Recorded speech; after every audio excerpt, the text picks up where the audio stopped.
ভোজন রসিকদের পছন্দের তালিকায় যে জিনিসটা সব সময় থাকে সেটা হচ্ছে ছোট মাছ, ছোট মাছের চচ্চড়ি। আজকে আপনাদের সাথে শেয়ার করব পুকুরের ছোট মলা মাছের সুন্দর ঝরঝরে একটা রেসিপি, সাথে থাকবে টিপস। তাহলে চলুন, এই যে সরাসরি আপনাদেরকে নিয়ে বাজারে চলে আসলাম। বাজারে এই পুকুরের ছোট ছোট মলা মাছ, এটা যত ছোট তত গুণ। মানে আছে না যে ছোট মরিচের ঝাল বেশি, এটাতে এমনিই বলে নাই কবিরা।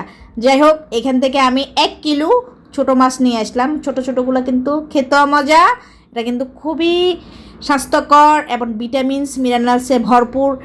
এই ছোটো মাছগুলা, ছোটো মাছ বাজার থেকে এনে সাথে সাথে কিন্তু কাটবেন না, ডিপ ফ্রিজে বেশ আধা ঘন্টা 1 ঘন্টা রেখে এরপরে এটাকে নামিয়ে কাটবেন। দেখবেন মাছগুলো একদম শক্ত শক্ত টনটনে থাকবে, কাটতে কিন্তু অনেক সুবিধা হবে। দেখছেন? যাই হোক, এটা হচ্ছে আজকে আপনাদের জন্য টিপস। সাথে আরও একটা টিপস থাকবে, ভিডিওটা দেখতে থাকুন। এই যে আমি বাজার থেকে এনে এটা ফ্রিজে রেখে 1 ঘন্টা পর এটা নামিয়ে এই দেখেন একদম সুন্দর। মাছগুলো কিন্তু ভীষণ ছোট ছোট, ঠিক আছে? এই মাছগুলো কিন্তু কাটতে কিন্তু অনেক অসুবিধা মনে হয় বা ধুইতে অসুবিধা মনে হয়। আজকে সব কিছু আপনাদের সাথে শেয়ার করব। এই যে দেখেন, ফ্রিজে রাখার ক্ষেত্রে এটা একদম টনটনো হয়ে গেছে। যেগুলো ছোট ওগুলোর ভিতরে ময়লা নেই বললে চলা, যেগুলো একটু বড় ওগুলোর ভিতরে ময়লা আছে। অনেকে কী করে ছোটোগুলা পেটটা পরিষ্কার করেন না। যাই হোক, পরিষ্কার করা আমি মনে করি বেটার। আবার অনেকে দেখা যায় যে ময়লা মাছটা খেতে পারেন না, বলেন যে মাছটা তিতা হয়। আজকে আপনাদেরকে দেখাবো তিতা হবে না একদম, কীভাবে সুন্দরভাবে প্রসেসিং করে আপনি এটাকে খুব সহজে ইজিলি রান্না করতে পারবেন ঝটপট, সেটা ভিডিওটা আজকে আপনাদের সাথে শেয়ার করব। তো প্রিয় শ্রোতা, আসসালামু আলাইকুম। কাছে কিংবা দূরে যে যেখান থেকে এই মুহূর্তে আমার সাথে আছেন, প্লিজ দয়া করে ভিডিওটা এ পর্যন্ত যদি থেকে থাকেন তাহলে একটা লাইক করে ভিডিওটা কন্টিনিউ করবেন। ভিডিও কোনো অংশ যদি আপনার ভালো লেগে থাকে তাহলে অবশ্যই আপনার মন্তব্য জানাবেন। এই যে আপনারা দেখতেছেন, আমি দেখলেন তো এভাবে কেটে নিয়ে এসে এই যে দেখেন একটা খাঁচিতে বা ঝুড়িতে এটাকে নিয়ে পানি দিয়ে কিন্তু এভাবে আলতো হাতে বারবার এটাকে ধুতো করবেন। এই দেখেন কি পরিমাণ ময়লা, ঠিক আছে? যতক্ষণ না এটা থেকে পরিষ্কার পানি আসবে ততক্ষণ আপনি ধুবেন। আমি 5-7 বার এটাকে ধুয়ে নিলাম। ধুয়ে নেওয়ার পর এখন আমি এখানে 1 পিস লেবু দিয়ে দিলাম, ঠিক আছে? আর সাথে একটু লবণ দিয়ে আলতো হাতে এটাকে আমি আবারও একটু ভালোভাবে সব মিক্স করে নিব। আলতো হাতে ভালোভাবে মিক্স করে নিয়ে তারপরে এখানে পানি দিয়ে আবারও ভালোভাবে আলতো হাতে এটাকে মিক্স করব। আপনি এটা খেয়াল করবেন, খুব বেশি এটাকে আপনার শরীরের শক্তি দিয়ে এই কাজটা করা যাবে না। এটা যত বেশি নরম হাতে আলতো হাতে করতে পারবেন এটা তত বেশি সুন্দর এবং পরিষ্কার হবে, কারণ এটা খুব ছোট এবং নরম একটা মাছ, ঠিক আছে? এটার উপর বেশি জুলুম করা যাবে না, ঠিক আছে? যাই হোক, এই যে দেখতেছেন আমি খুব আলতো হাতে পানি দিয়ে বারবার করে আরও কয়েকবার, প্রথমে কয়েকবার ধুয়ে নিলাম, এরপর লবণ এবং লেবু দেওয়ার পর আরও কয়েকবার ধুয়ে নিলাম। দেখছেন সুন্দর একটা পরিষ্কার পানি বেরিয়ে আসছে, ঠিক আছে? এবার ধোয়া হয়ে গেল। এখন চলে আসলাম এখান থেকে আমি কড়াই বসাই দিলাম। কড়াই বসা দিয়ে অন্যদিকে আমি যেগুলোর উপকরণ লাগবে কাটা বাছা করে নিচ্ছি। এখানে কড়াইয়ে আমি তেল দিয়ে দিলাম। অবশ্যই এখানে আধা কিলো কিন্তু ছোট মাছ ছিল। ছোট মাছগুলো তো মানে আপনি যে পরিষ্কার করলে তেমন একটা খুব বেশি এটা থেকে ইয়ে হয় না, মাছই জায়গায় থাকে।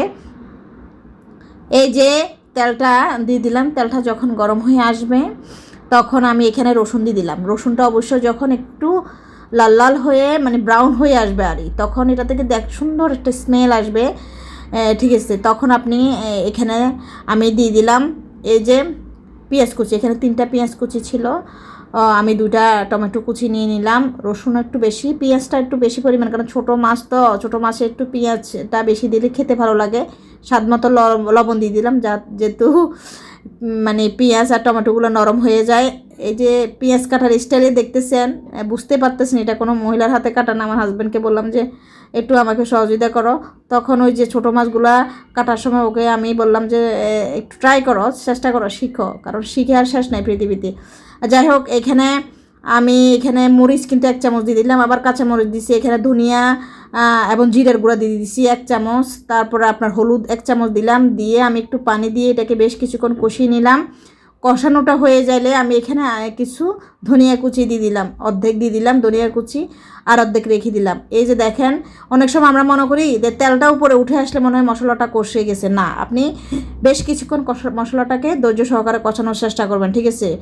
এরপরে মশলাটা ভালোভাবে কষানো হয়ে গেলে এই রান্নার এটা করতে খুব ইজি। তবে আপনি মশলাটাকে বেশ কিছুক্ষণ ধৈর্য সহকারে কিন্তু কষানো লাগবে। মশলাটা না কষলে ভালোভাবে আপনি মাছটা খেতে ভালো লাগবে না, ঠিক আছে? মশলাটা ভালোভাবে কষিয়ে আমি এখন মাছটা দিয়ে দিলাম, একটু আলতো হাতে এপিট এপিট করে দিলাম। এরপরে দেখেন কিছুক্ষণ পরে এটা থেকে পানিটা উঠে আসছে।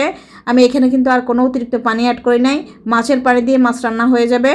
যাই হোক, এখন এই পর্যায়ে যখন পানিটা উঠে আসছে আমি এখানে আরও কিছু যে পেঁয়াজ কুচি ছিল এবং 2টা টমেটো এবং ধনিয়া পাতা এগুলো উপর দিয়ে দিয়ে আমি নর্মাল হিটে কিছুক্ষণ রেখে দিব। এটা কিন্তু আমার এতক্ষণ কিন্তু হাই হিটে রান্না করি নাই, আমি নর্মাল থেকে একটু হাই দিয়ে রান্না করছি, ফুল হাই দিই নাই, ঠিক আছে। এখন আমি লো হিটে বেশ কিছুক্ষণ রান্না করে নিব। রান্না করবো যখন শুকনো শুকনো হয়ে দেখেন এই ধরনের একটা ভাব চলে আসবে, আপনি দেখে বুঝিয়ে নিতে পারবেন। এটা সর্বোচ্চ এই রান্নাটা হইতে 15 মিনিট সময় লাগবে, এর থেকে বেশি লাগবে না। এরপর আমি চুলাটা বন্ধ করে দিলাম। দেখেন কি সুন্দর একটা কালার আসছে, এত সুন্দর একটা স্মেল আসছে যেটা বলার বাহিরে। আপনারা চাইলে, আমি সাদা তেল দিয়ে রান্না করছি, আপনারা চাইলে এটাতে যারা সরিষার তেল খান, এটা সরিষার তেল দিয়ে রান্না করলে আরও কিন্তু ওয়াও হয়, ঠিক আছে। এই যে দেখেন এখানে একটা মাছও কিন্তু ভাঙে নাই, দেখেন একবারে মানে এত মানে নাদুস নুদুস হয়ে গেছে মাছগুলো, দেখেন। তারপরে দেখছেন মাছগুলো কি সুন্দর টনটনে একটা একটা করে আপনি গণনা করে নিতে পারবেন। এটার মেইন কারণ হচ্ছে যে আপনি এটা চুলায় দেওয়ার পর আর কোনো ঘটি দিয়ে এটাকে নাড়বেন না। এটাকে বারবার যদি নাড়তে হয় তাহলে আপনি ন্যাকড়া দিয়ে পাতিলটা ধরে এভাবে 2 হাত দিয়ে এভাবে নেড়ে দিবেন। আমি যেভাবে নাড়ছি নিশ্চয় খেয়াল করছেন, এভাবে নেড়ে দিয়ে রান্নাটা কমপ্লিট করবেন। তো এত বেশি খেতে জোস হয়েছে, আপনি জাস্ট একবার এভাবে রান্না করে দেখেন। তো ভিডিওটা যদি ভালো লাগে তাহলে আপনার শুভাকাঙ্ক্ষী বান্ধবী স্ত্রী সবাইকে একটু শেয়ার করে দিবেন। তো আপনার মূল্যবান মন্তব্য রাখি যাবেন।